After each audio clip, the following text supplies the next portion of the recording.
Эртең мененки шамал 2 мектеп, 7 турак үй жана 3 көп кабаттуу үйгө зыян келтирген. Эртең менен болгон катуу шамалдан Бишкек шаарында жана Чүй облусунда бир катар объектилер зыянга учурап, бактар кулаган. Бул тууралуу өзгөчө кырдаалдар министрлиги билдирди. Акыркы сааттардагы маалыматтарга ылайык, Бишкек шаарында жана Чүй облусунда жалпы 2 мектеп, 7 турак үй, 3 көп кабаттуу үй, 1 сарай, 1 турак үйдүн дубалы, 2 унаа, 4 дарак жабыркаган. Учурда Өкмүдүн райондук ыкчам топтору жарандык коргонуу комиссиялары менен жер-жерлерде тактоо иштерин жүргүзүп жатат. Ошондой эле Бишкек шаары боюнча куткаруу кызматынын куткаруучулары Ленин районунун Москва көчөсүндөгү көп кабаттуу үйдөгү чатырды коопсуздандыруу аракетин көрүүдө. Мугалимдин сабалышы боюнча министр үн катты. Агартуу министри мугалимге кол көтөрүү акылга сыйбаган иш экенин айтты. Долдуркул Кендирбаева Бишкектеги 83 мектепте мугалим окуучусунан жабыр тарткан окуя тууралуу билдирүү жасады. Ал ички иштер министрлигинин ишти катуу көзөмөлгө алууну суранганын айтты. Ата-энелерди балдарга адеп жана жүрүм-турумду үйрөтүүгө чакырды. Ошондой эле мугалимдерди коргоого алган мыйзам актылары күчөтүлөрүн,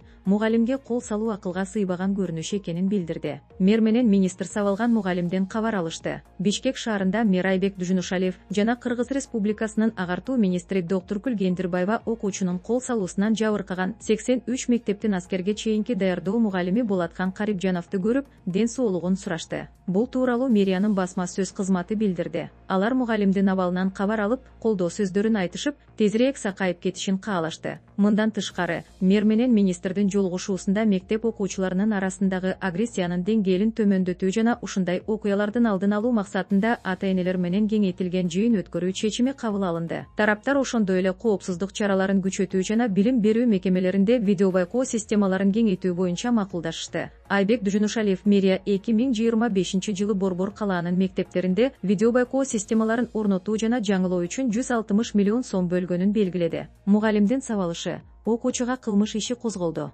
Бишкектеги 83 мектепте болгон окуя боюнча кылмыш иши козголду. Бул тууралуу 1-Май районунун ички иштер башкармалыгы билдирди. 16 февралда күндүз милицияга 69 жаштагы аскерге чейинки даярдык мугалими Б менен 2010 жылы туулган жогорку класстын окуучусу К-нын ортосунда мушташ болгондугу айтылган. Мектепке ыкчам тергөө тобу барган. Мугалим окуучуну кол салууга айыптап, арыз менен кайрылган. Окуучу болсо ооруканага кайрылган. Ошондой эле социалдык тармактарда окуянын видеосу тараган. Анда окуучулар мугалим менен бирге эшикте турганы, өспүрүмдөрдүн бири мугалимди жерге кулатканы көрүнөт. Бул факт кылмыш жаза кодексинин 280 беренеси Б баштык менен катталган. Тергөө уланууда.